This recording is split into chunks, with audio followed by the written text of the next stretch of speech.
আপনারা যারা দোকান থেকে ব্রয়লার মুরগি কিনতে যান, দেখবেন যে দোকানদারেরা কিন্তু একলাই মুরগিটা কেটে ফেলে, কিন্তু আপনারা ওইটা করতে দিবেন না। আপনি যদি ফ্রি থাকেন তাহলে অবশ্যই দুজন মিলে কিন্তু জবাই করবেন। আর আমাদের কি কি লাগবে তা কিন্তু লিস্ট করে আনছিলাম, আর সেই অনুযায়ী কিন্তু আমাদেরকে দিচ্ছিল।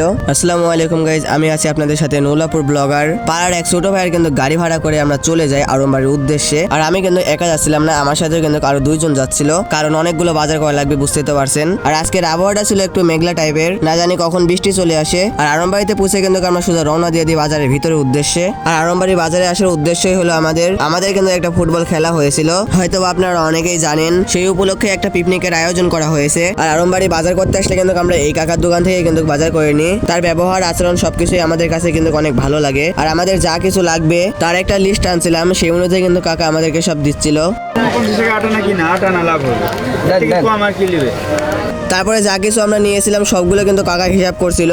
আর হিসাব করার পরে এত বড় একটা লিস্ট আমার হাতে ঝুলিয়ে দেয়। আর এখানে কিন্তু লেখা ছিল 375 টাকা। দেন মানিব্যাগটা বের করে তার কিন্তু আমি টাকাটা দিয়ে দিই। বাকি টাকাটা নিয়ে কিন্তু আমি চলে যাচ্ছিলাম মরিচ পেঁয়াজের দোকানে। আর কাকাকে কিন্তু আমরা সব বলে দিই যে কি কি লাগবে আমাদের, সেই অনুযায়ী কিন্তু কাকা আমাদেরকে দিচ্ছিল। আর সবার লাস্টে কিন্তু আমরা 1 কেজি শশা নিয়ে নিই। আমাদের কিন্তু প্রায় সবগুলো কিন্তু বাজার হয়ে গেছে, এখন কিনা লাগবে মুরগি। আর মুরগির কেজি কিন্তু চাই আমাদের থেকে 190 টাকা। দেন তারপরে কিন্তু আমরা বলি একটা তুমি ওজন করে দেখো কত কেজি হয়। সে কিন্তু বললো 400 টাকার মতো হবে। তারপরে কিন্তু আমরা ওইটাই নিয়ে নিই। আর ভাই কিন্তু একলা মুরগিটা কাটে যাচ্ছিল, আমি তাকে থামিয়ে কিন্তু আমরা দুজন মিলে মুরগিটা কেটে ফেলি। প্রায় অধিকাংশ দোকানে কিন্তু একলা মুরগি কাটে। আপনারা যদি ফ্রি থাকেন অবশ্যই দুজন মিলে মুরগিটা কাটবেন। আর মুরগি কাটা হয়ে গেলে তাদের কাছ থেকে কিন্তু আমরা সাফ করে নিই। আর ভাই কিন্তু অনেক সুন্দরভাবে কিন্তু সাফ করে দেয়। আর মুরগির দামটা কিন্তু আমরা দিয়ে দিই। ভাই দেবে আমাদের কিন্তু সব বাজার শেষ হয়ে গেছে, এখন চলে যাবো বাসায়। তো সবাই সুস্থ থাকবেন, ভালো থাকবেন, খোদা হাফেজ।